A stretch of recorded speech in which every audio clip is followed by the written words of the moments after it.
बाकी तो ठीक है, मृत्यु के तरफ बढ़ रहे हैं बेचारे। थक गए, बोले हमने तो बहुत साधना की, थक गए। गंगा कभी कहती है मैं थक गई, बरसों से बह रही हूं, मैं थक गई, मैं थक गई। और कोई ना समझ बोले कि अब तो मैं थक गया, अब मैं सेवा नहीं करूं, तो उसने सेवा की ही नहीं थी। अगर सेवा दिल से की हो ना किसी ने,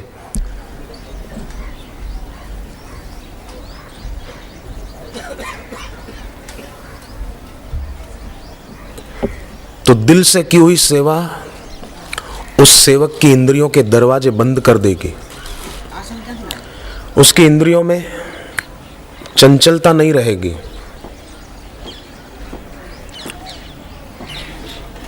उसकी इंद्रियों में उन इंद्रियों के मनमाने विषयों के प्रति रस बुद्धि नहीं होगी।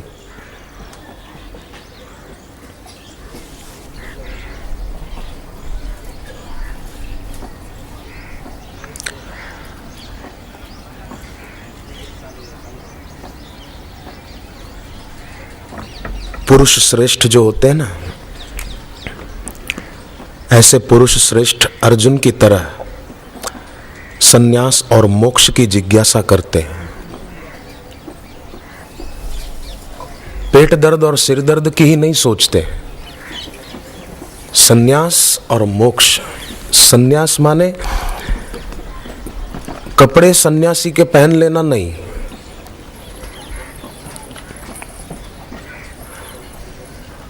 संन्यास माने, कई बार सत्संग में उसकी चर्चा हुई है, संन्यास माने किसी से द्वेष न करना और किसी चीज की इच्छा मन में न रहना।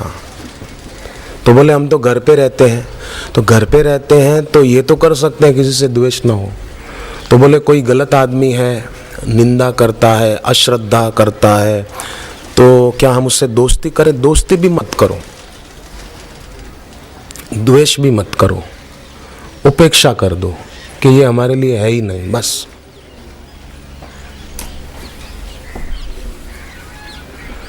इससे लाभ बहुत होगा। और सन्यास जो भगवान ने बताया, जो अर्जुन ने जिज्ञासा की और भगवान ने सन्यास की व्याख्या की, उसमें हम साधकों की गति होगी।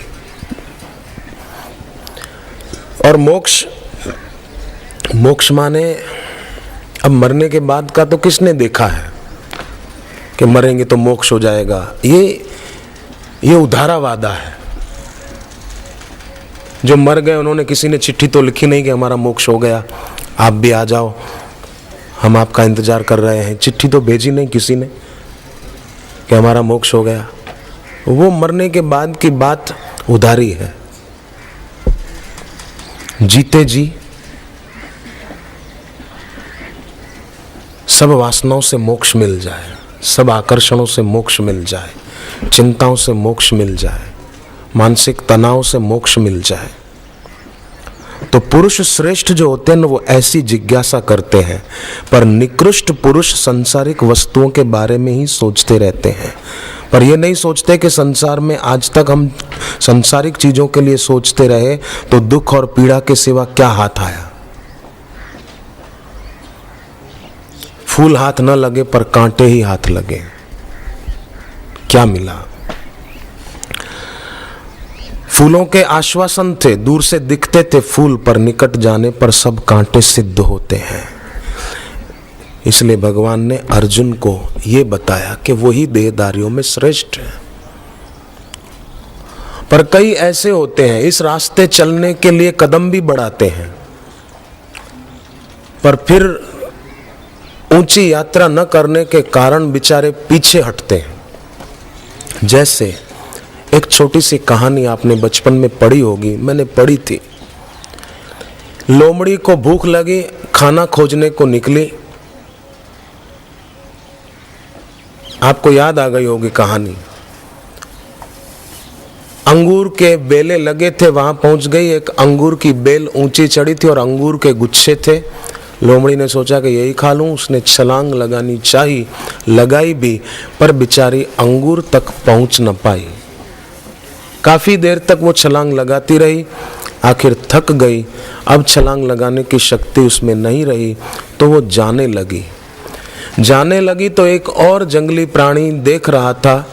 पूछा कि क्यों, अंगूर को पाने के लिए आप कूद रही थी, क्यों लौट कर जा रही?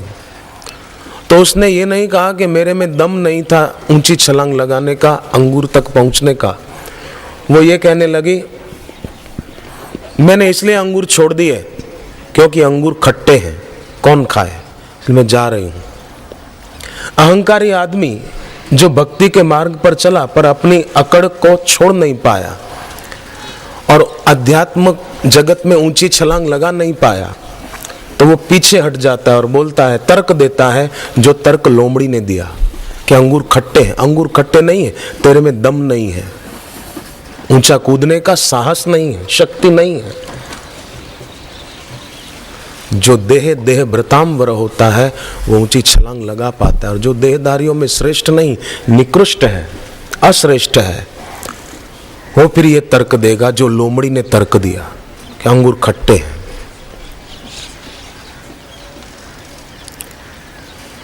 समुद्र में गहरा गोता न लगा पाए और बोले कि समुद्र में रत्न नहीं है, तो समुद्र का कसूर क्या है? तो संसार में जो ऐसे लोग होते हैं निकृष्ट, वो बेचारे ऐसे ही रह जाते हैं, तर्क कुतर्क करते रहते हैं, सोचते नहीं कि तर्क मंथन से व्यक्ति किसी निष्कर्ष पर पहुंचता है, तो वो भी निश्चय तो लगता है पर वो निश्चय उनका क्षणभंगुर ही होता है।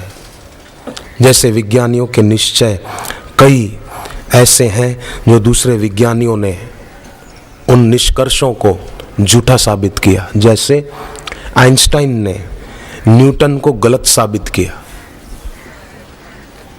न्यूटन के निष्कर्ष को आइंस्टाइन जैसे बुद्धिमान भौतिक ऋषि जिसको लोग कहते हैं आइंस्टाइन को, उस भौतिक ऋषि ने न्यूटन के सिद्धांत को गलत साबित किया और फिर उन्होंने न्यूटन की रिसर्च को आगे बढ़ाया। तो दुनिया में कोई आदमी आपको मिले कि अरे हमने साधना करके देखी, हम तो इस निष्कर्ष पर पहुंचे, निष्कर्ष कोई नहीं उनका कोई निश्चय नहीं है। वो लोग अपने जीवन में जो करना चाहिए वो नहीं कर पाए और जो नहीं करना चाहिए वही जिंदगी भर करते रहे, इसलिए बेचारे रीते रह गए। जैसे कौवे ने सोचा कि मैं भी मोर बन जाऊं, तो कहीं मोर खूब बैठे थे, वहां से थोड़े पंख चुरा लिए जो मोरों के गिरे थे। वो पंख अपने पंखों में लगाकर कौवा सोचता है कि मैं भी मोर बन गया, मैं भी मोर बन गया, मैं भी। कौवा मोर के पंख लगाने से मोर थोड़े हो जाएगा।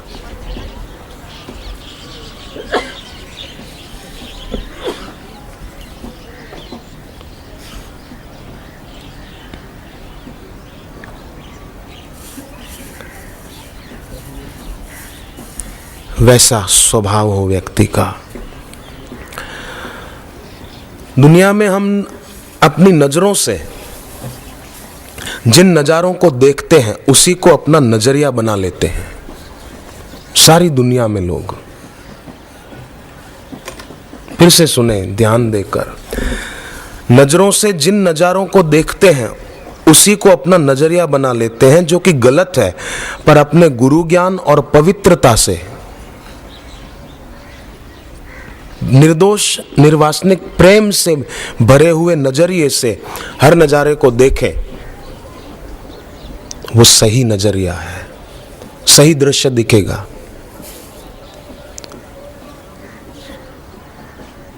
और दृश्य में न उलझकर दृष्टा पर स्थिर होगी।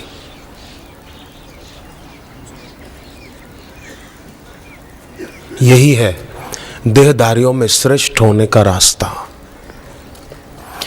फिर जरूरी नहीं है कोई दुनिया में हमको श्रेष्ठ कहे या हम भी कोई माइक और स्पीकर लगाकर प्रवचन करें। ये स्वामी विवेकानंद का प्रारब्ध ऐसा था जो प्रसिद्ध हो पाए, पर रामकृष्ण परमहंस के और कई ऐसे शिष्य थे जो ज्ञान को उपलब्ध हुए थे, और उनका इतना किसी का यश नहीं हुआ जो स्वामी विवेकानंद का हुआ।